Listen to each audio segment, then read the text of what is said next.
হে, গিন্নি দেখো আয়নাতে একেবারে সব ঝকঝকে দেখাচ্ছে। তা আয়না নাকি অন্য কিছু? এত ছোট আয়না যে ভালো করে মুখটাই দেখা যায় না। তুমি থাকতে পারছো কবে থেকে বলছি একটা নতুন আয়না কেনো, তা না সারাদিন খালি কিপটেমি। আরে গিন্নি তোমার এবার পাগলের প্রলাপ বকাটা বন্ধ কর বুঝলে। কি তুমি পাগল? ধুৎ ধর। ঠিক আছে তাহলে দেখো এই পাগল কি কি পাগলামি করে। হ্যাঁ আরে আরে আরে গিন্নি করছো কি? দিলে তো আমার আয়নাটা ভেঙে। আরে আমি কোথায় ভাঙলাম, তুমি তো আলুটা ছুঁড়ে মারলে। আমি তো আলুটা তোমার দিকে ছুঁড়েছি, তুমি মাথা নিচু করেছো কেন? ও তুমি আমাকে আলু ছুঁড়বে আর আমি দাঁড়িয়ে দাঁড়িয়ে আলুর বাড়ি খাবো? সেটা কি কখন হয়? তোমার সবকিছুতেই না পাড়াবাড়ি বুঝলে। দেখলে তো শেষে আয়নাটাই ভেঙে গেল। হ্যাঁ এখন তো আমারই সব দোষ। থাকবো না আমি এই বাড়িতে। আজ আমি সারা জীবনের জন্য বাপের বাড়ি চলে যাব। হ্যাঁ বাহ বাহ বাহ, ঈশ্বর এত সুখ আমার কপালে লিখে রেখেছিলেন। ও তার মানে আমি চলে গেলে তুমি সুখে থাকবে তাই তো? ইয়ে মানে না না, আরে, আমি কি সেই কথা বলেছি নাকি? তুমি কি বলতে চেয়েছো সেটা আমি ভালোই বুঝতে পেরেছি। হ্যাঁ এত অপমান সহ্য করে আমি আর এক মুহূর্ত এই বাড়িতে থাকবো না। হ্যাঁ বলছি ওই যাবার আগে ওই দুপুরের রান্নাটা করে দিয়ে যাও। পারবো না, এই সংসারে আমি আর কোনো কাজ করতে পারবো না।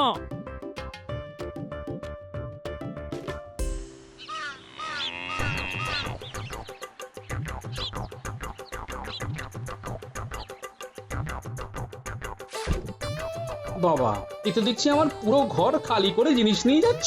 এ তো নিয়ে যাবই। আমার বাবা আমার বিয়েতে তোমাকে যত জিনিস দাঁড়িয়ে দিয়েছিল আমি সব গুনে গুনে নিয়ে যাচ্ছি। আর চৌকিটা নেওয়ার জায়গা নেই, নাহলে ওটাও নিয়ে যেতাম। হ্যাঁ কি গো দিদা, এত জিনিস নিয়ে কোথায় যাচ্ছ? আমি সারা জীবনের জন্য বাপের বাড়ি চলে যাচ্ছি রে, তোরা ভালো থাকি। মানে তুমি আর কখনো এখানে আসবে না? আরে ওই কিপটে বুড়োর সাথে আমি আর ঘর করতে পারবো না। হ্যাঁ এই তুমি আবার আমাকে কিপটে বললে? কিপটে কিপটে বলেছি, বেশ করেছি।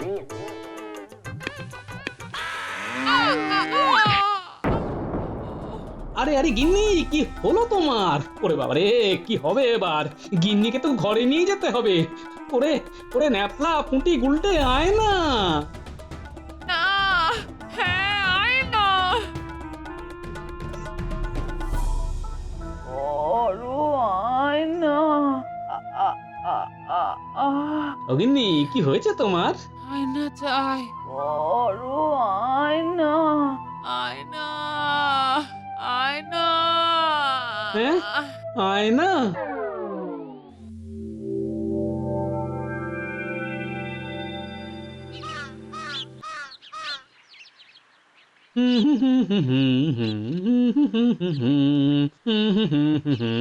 একে গিন্নি কলসি ভর্তি জল নিয়ে কোথায় যাচ্ছ? পুকুরে জল ঢালতে। হ্যাঁ কি পুকুরে জল ঢালতে? তার মানে বাড়ি থেকে পুকুরে গিয়ে জল না ঢাললে খাবে কি? হ্যাঁ তুমি পুকুরে জল ঢালতে যাবে কেন? পুকুর থেকে জল বাড়িতে নিয়ে আসতে হয়। যেটা জানো না সেটা নিয়ে কথা বলো না। হ্যাঁ এই সরো সরো, পুকুরে জল ঢেলে তারপর রান্না বসাতে হবে। হ্যাঁ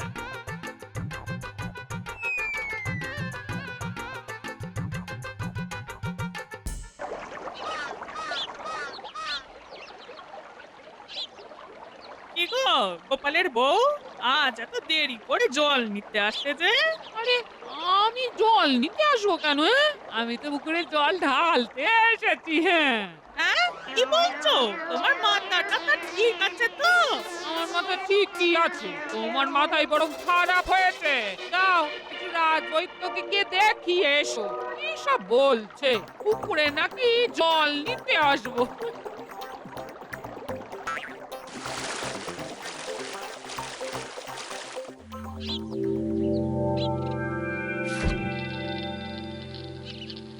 আরে ফতুয়ার বোতামগুলো কোথায় গেল? গিন্নি ও গিন্নি কি হয়েছে কি? এত চিৎকার করছো কেন? আমার ফতুয়ার বোতামগুলো কোথায় বলো তো? বোতামগুলো তো আমি কাল রাতেই সব খুলে দিয়েছি। হ্যাঁ খুলে দিয়েছো? আরে, খুলে দিয়েছো কেন? আরে বোতাম থাকলে ফতুয়াটা পড়বে কিভাবে? আশ্চর্য কথা। আরে কিসব বলছো বলো তো গিন্নি? তোমার কি মাথা ঠিক আছে? হ্যাঁ, আমার মাথা ঠিকই আছে, তোমার মাথাতেই গন্ডগোল হচ্ছে। কি সব বলে বলে খালি আমার সময় নষ্ট করছো। হ্যাঁ, ধুর ধুর। আমার অনেক কাজ পড়ে আছে, আমি যাই। আরে গিন্নির যে অবস্থা দেখছি তাতে আমি নিজেই না পাগল হয়ে যাই।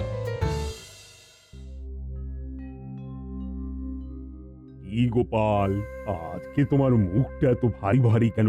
মুখে কোনো হাসিও নেই। আসলে মহারাজ অনেক চিন্তায় আছি, তাই মুখ দিয়ে আর কোনো হাসি বের হচ্ছে না মহারাজ, মাথা দিয়ে শুধু চিন্তা বের হচ্ছে। আহা, আরে কি হয়েছে সেটা তো বলো। মহারাজ আপনার বৌমার মাথায় ব্যায়ামও হয়েছে মহারাজ। হ্যাঁ, কি বলছো? তা হুট করে মাথার ব্যায়াম হলো কিভাবে? ওই গরুর গাড়ি থেকে পড়ে গিয়ে মাথায় চোট লাগে আর তারপর থেকে এই অবস্থা। মহারাজ দুঃখের কথা কি আর বলবো, বাড়ি থেকে জল নিয়ে পুকুরে দিয়ে আসছে, আমার ফতুয়ার বোতাম খুলে ফেলে দিচ্ছে, মাঝে মাঝে মনে হচ্ছে আমি নিজেই পাগল হয়ে যাব মহারাজ। আরে গোপাল, শান্ত হও শান্ত হও। আহা, এত চিন্তা করো না তো, সব কিছু ঠিক হয়ে যাবে। রাজবৈদ্য তো এখন কৃষ্ণনগরে নেই, ওষুধই আনতে অন্য গ্রামে গেছে। তা রাজবৈদ্য ফিরলেই তুমি বৌমাকে একবার দেখিয়ে নিও। এই সুযোগে বেটার টেকোটাকে সভা থেকে বের করে দিতে হবে। মহারাজ, আমার মনে হয় গোপালের এখন বাড়িতে থাকা উচিত। হ্যাঁ হ্যাঁ হ্যাঁ মন্ত্রী, তুমি একেবারে ঠিক কথা বলেছ। গোপাল, তুমি বরং এক কাজ করো, তুমি এখন কিছুদিন বাড়িতেই থাকো। বৌমা সুস্থ হয়ে গেলে তখন না হয় আবার রাজসভায় আসবে। কিন্তু মহারাজ আমি বাড়িতে থাকলে সংসার চলবে কিভাবে? আরে গোপাল, তুমি এত চিন্তা করো না তো। তুমি প্রতি মাসে এসে খাজাঞ্চির কাছ থেকে তোমার বেতন নিয়ে যেও, আর এর যদি বাড়তি কিছু দরকার হয় সেটাও নিয়ে যেও কিন্তু। মহারাজ, আপনি হয়তো ভুলে গেছেন, এখন তো আর খাজাঞ্চি নেই, এখন কোষাগারে সব দায়িত্ব আমার। খাজাঞ্চি তো ছুটিতে আছে। ও হ্যাঁ হ্যাঁ হ্যাঁ, ঠিকই তো, এখন তো কোষাগারের সব দায়িত্ব তোমার। ঠিক আছে ঠিক আছে, তাহলে তুমি বরং প্রতি মাসে গোপালকে তার বেতন বুঝিয়ে দেবে, কেমন? ঠিক আছে মহারাজ। ও, এমন দিনের অপেক্ষাতেই তো ছিলাম। খাজাঞ্চিও নেই আর গোপালও থাকবে না, এইবারেই তো হবে আসল খেলা।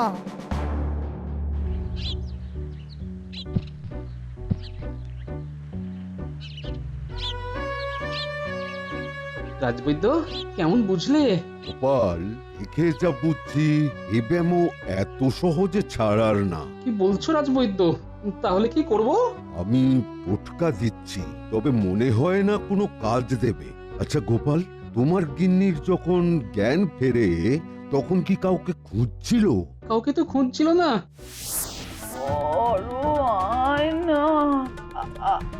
অগিন্নি অগিন্নি কি হয়েছে তোমার? আয়না চাই, আয়না আয়না আয়না। হ্যাঁ? আয়না? তবে হ্যাঁ, বড় আয়না বলছিল। তাহলে তুমি একটা বড় আয়নাই কিনে ফেলো। তোমার গিন্নির মনে বড় আয়না গেঁথে রয়েছে, তাই যতক্ষণ না তোমার গিন্নিকে একটা বড় আয়নার সামনে দাঁড় করাবে ততক্ষণ তোমার গিন্নির এই রোগ ছাড়বে না। হ্যাঁ, কি বলছো রাজবৈদ্য? এটা আবার কেমন রোগ? হ্যাঁ গোপাল, এই রোগ সারানোর এইটাই একমাত্র উপায়। তুমি যত তাড়াতাড়ি পারো একটা বড় আয়না কেনার ব্যবস্থা করো। হ্যাঁ, ঠিক আছে রাজবৈদ্য, দেখছি কি করা যায়। রাজসভা ছাড়ার তো 1 মাস হয়েই গেল। কালই তাহলে মন্ত্রীমশাইয়ের কাছে গিয়ে আমার বেতনটা নিয়ে সোজা বাজারে চলে যাব, তারপর গিন্নির জন্য একটা বড় আয়না কিনে একেবারে বাড়িতে আসবো। এখান থেকে 300 মোহর আর এখান থেকে 200 মোহর, মোট 500 মোহর আজকে আমার ট্যাঁকে ঢুকলো। ও বাবা রে বাবা, এইভাবে যদি চলতে থাকে না তাহলে তো কয়েকদিনের মধ্যেই অর্ধেক রাজকোষ আমার হাতে। মন্ত্রীমশাই আসবো? মানে, ও তুমি গোপাল? তা তুমি হঠাৎ? হ্যাঁ, আসলে 1 মাস তো হয়েই গেল, তাই আমার বেতনটা নিতে এসেছিলাম। ও ঠিক আছে, দাঁড়াও দিচ্ছি। গোপালের এই বাড়িতে বসে বসে বেতন নেওয়া আমি বের করছি। নাও গোপাল। এই মন্ত্রীকে বিশ্বাস করা যাবে না। থলি থেকে এক দুটো মোহর সরিয়েও ফেলতে পারে। মোহরগুলো বরং গুনেই নি।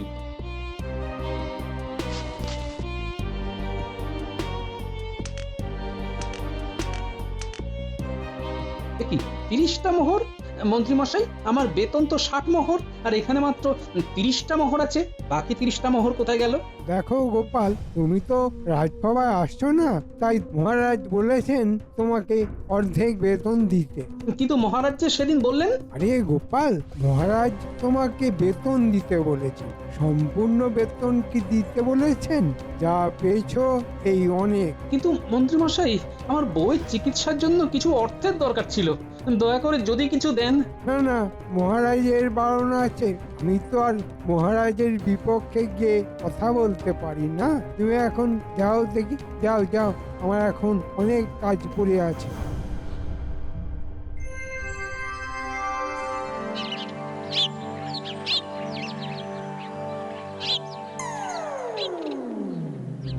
মহারাজ, এই নবাবের খাজনা মেটানোর সময় চলে এসেছে। এদিকে তো রাজকোষ পুরো ফাঁকা হয়ে আছে, খাজনা মেটাবো কি করে? কি বলছো খাজাঞ্চি? রাজকোষ ফাঁকা হলো কিভাবে? মন্ত্রী, ছেড়েছে, এবার আমি কি করব? হ্যাঁ, মানে হ্যাঁ হ্যাঁ হ্যাঁ মহারাজ, বলুন বলুন। কি ব্যাপার? রাজকোষের সব অর্থ কোথায় গেল?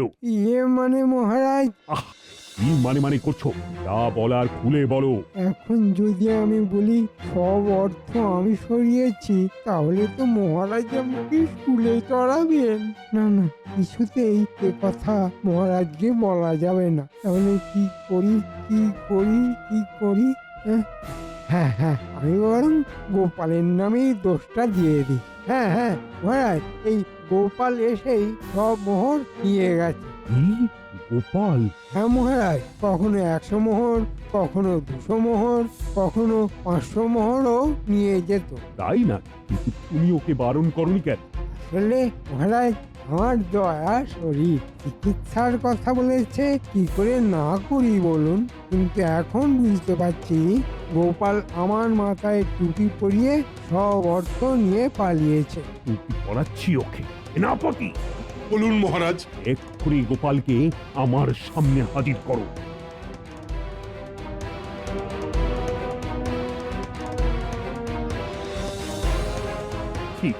গোপাল, তুমি আমার কথার সুযোগ নিয়ে এইভাবে আমাকে ঠকালে। মহারাজ, আপনি কি বলছেন? আমি তো কিছুই বুঝতে পারছি না। আহা, শিশু কিছুই বোঝে না। বউয়ের চিকিৎসার নাম করে রাজকোষ থেকে কখনো 100, কখনো 200, আবার কখনো বা 500 মোহর নিয়ে যেত। সেগুলো কোথায়? এগুলো কিন্তু আমার কাল সকালের মধ্যেই ফেরত চাই, নইলে কিন্তু তোমায় আমি স্কুলে চড়াবো। কি বলছেন মহারাজ? আমি তো আমার গিন্নির চিকিৎসার জন্য রাজকোষ থেকে কোনো বাড়তি মোহর নিইনি। এমনকি আমার যা বেতন তার থেকে অনেক কম অর্থ দেওয়া হয়েছে আমার। কি এত বড় মিথ্যে? ধর্মেও সইবে না গোপাল। এই সব বলে কোনো লাভ নেই গোপাল।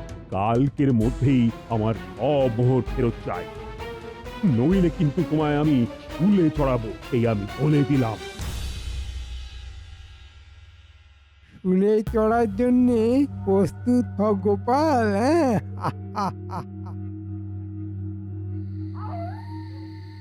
এই মন্ত্রী বেটা আমাকে এমন ভাবে ফাঁসিয়ে দেবে আমি ভাবতেই পারিনি। ওই মন্ত্রী সব অর্থ নিজের পকেটে ঢুকিয়ে এখন আমার নামই দোষ দিচ্ছে। ওই মন্ত্রীকে চেপে ধরলেই সব সত্যি বেরিয়ে আসবে। কিন্তু কি করি, কি করি, কি করি? ইস বাবা, কি বাজে গন্ধ! গিন্নি, এই নোংরা নিয়ে তুমি কোথায় যাচ্ছ? কেন ঘরে? আরে, নোংরা কেউ ঘরে নিয়ে যায় নাকি? তো নোংরা কি লোকে ঘর থেকে বাইরে নিয়ে যাবে? হ্যাঁ, নোংরা তো লোকে ঘরেই রাখবে গো। আমার মাথাটা সত্যি খারাপ হয়ে গেছে গো। হ্যাঁ, তোমার এই নোংরার গন্ধে আমার মাথাটা সত্যি এবার খারাপ হয়ে যাবে। আচ্ছা, এই নোংরা মন্ত্রীমশাইয়ের গায়ে ফেলে দেবার ভয় দেখিয়ে যদি মন্ত্রীমশাইকে চেপে ধরি, তাহলে সত্যিটা বললেও বলতে পারে। তাই বরং করি, এই নোংরা নিয়ে মন্ত্রীর বাড়ি যাই। দাও গিন্নি, নোংরাটা আমাকে দাও। কি করবে? আরে আমি ঘরে নিয়ে গিয়ে রাখবো। এত ভারী বালতি তুমি বইতে পারো নাকি? দাও দাও দাও, আমাকে দাও। তুমি বরং যাও অন্য কাজ করো। আচ্ছা এই নাও তবে, ঘরে গিয়ে সুন্দর করে বিছানার পাশে রেখে দেবে। আমি যাই তরকারির খোসা দিয়ে রান্নাটা সেরে ফেলি। হ্যাঁ, তরকারির খোসা দিয়ে রান্না? দেখবে কেমন চেটে খা। উফ, বাবা, গিন্নির সাথে বেশিক্ষণ কথা বললে নিজেকে কেমন পাগল পাগল লাগে। যাই, এবার আমার কাজটা সেরে ফেলি।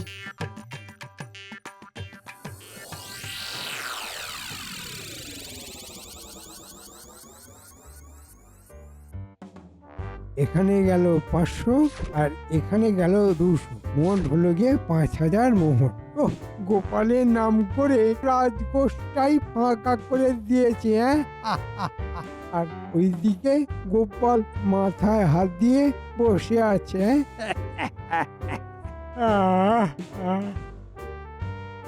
না, যাই এবার ঘুমিয়ে পড়ি। কাল আবার রাজসভায় গোপালের সাজা ঘোষণা হবে, সকাল সকাল যেতে হবে। তাহলে আমার ধারণাটাই ঠিক।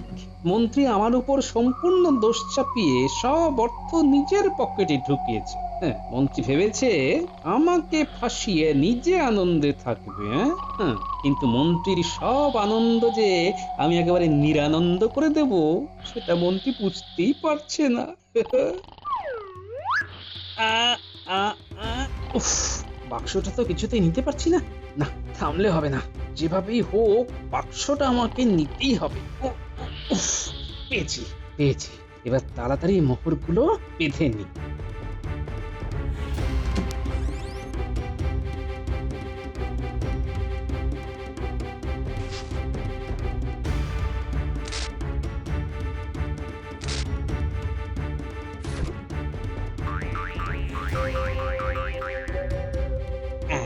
কাজ শেষ, এইবার তাড়াতাড়ি বাড়ি ফিরে যাই। কিন্তু কিন্তু এই নোংরাগুলো কি করবো? পেয়েছি।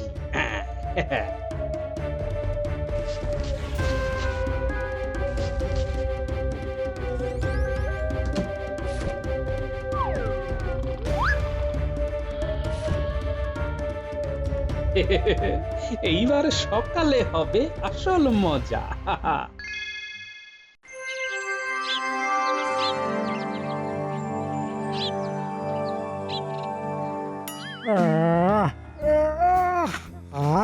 ঘুমটা খুব ভালো হলো।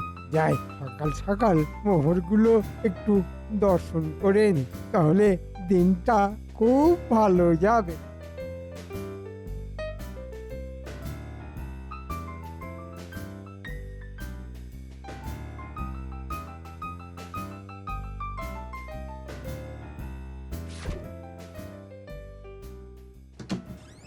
কি নোংরা কোথা থেকে এলো? হ্যাঁ, ইস, কি বাজে গন্ধ। কিন্তু আমার আমার মোহর কোথায় গেল? কি আমার মোহর কোথায় চলে গেল? এই যেমন তোমার সব মোহর আমার কাছে। মহারাজ, আপনি? কোষাগার থেকে মোহর চুরি করে গোপালের নামে দোষ দেওয়া। গোপাল আমাকে সব বলেছে। হ্যাঁ, তুমি গোপালকে অর্ধেক মাসের বেতন দিয়ে সেই অর্থ নিজের পকেটে ভরেছ, আর বলেছ আমি নাকি গোপালকে অর্ধেক মাসের বেতন দিতে বলেছি। তোমাকে তো আমি স্কুলে চড়াবো মন্ত্রী। মানে মানে মানে মহারাজ, আমায় ক্ষমা করে দিন। আমার ভুল হয়ে গেছে। আমি আর কোনোদিনও এরকম ভুল করব না। দয়া করে আমাকে ক্ষমা করে দিন। গোপাল, কি করা যায় বলো তো? ঠিক আছে মহারাজ, মন্ত্রী মশাই যখন এত করে বলছেন তখন আরেকটা সুযোগ দিয়েই দেখুন না হয়। হ্যাঁ মহারাজ, আর একটা সুযোগ দিন। আমি কথা দিচ্ছি আর এরকম ভুল হবে না। ঠিক আছে, একমাত্র এই গোপালের কথা অনুযায়ী তোমাকে আমি ক্ষমা করে দিলাম। তবে দ্বিতীয়বারে ভুল করলে তোমাকে স্কুলে চড়ানো থেকে আমাকে কেউ আটকাতে পারবে না, এই কথা আমি বলে দিলাম। আর গোপাল, তুমি আমাকে ক্ষমা করে দিও। মন্ত্রীর কথায় আমি তোমাকে ভুল বুঝেছিলাম। না না মহারাজ, ঠিক আছে, ভুল তো মানুষ মাত্রই হয়। যাক, তুমি আমায় বাঁচালে। তা গোপাল, বৌমা এখন কেমন আছে? ওই একই রকম। তাহলে কি বৌমার এই ব্যামো সারবে না? সারবে। রাজবৈদ্য বলেছে আমার গিন্নির মনে বড় একটা আয়নার ছবি গেঁথে আছে, তাই যতক্ষণ না একটা বড় আয়না কিনছি ততক্ষণ গিন্নি সুস্থ হবে না। এই নাও গোপাল, 200 মোহর। এই দিয়ে বৌমার জন্য একটা আয়না কিনে নিও। আর এটা কোনো দান নয়, মন্ত্রীর এই কূট বুদ্ধি ধরিয়ে দেওয়ার জন্য তোমার পুরস্কার। ধন্যবাদ মহারাজ।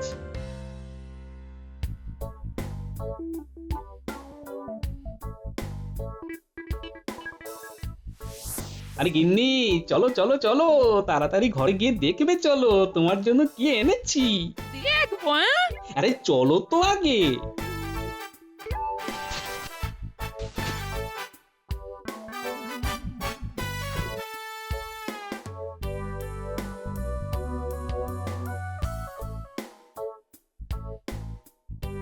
গিন্নি, ও গিন্নি, আরে কি হলো তোমার?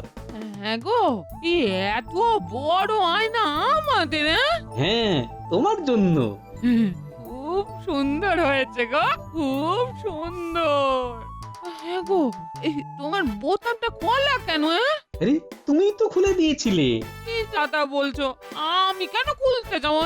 দাঁড়াও দাঁড়াও, ওই সুতোটা নিয়ে আসি। দাঁড়াও, সেলাই করতে হবে তো। দাঁড়াও গো। উফ, যাক বাবা, বাঁচলাম। গিন্নির মাথার ব্যামোরটা এতদিনে সারলো। আর বেশি দিন এটা চললে আমিও গিন্নির সাথে সাথে পাগল হয়ে যেতাম।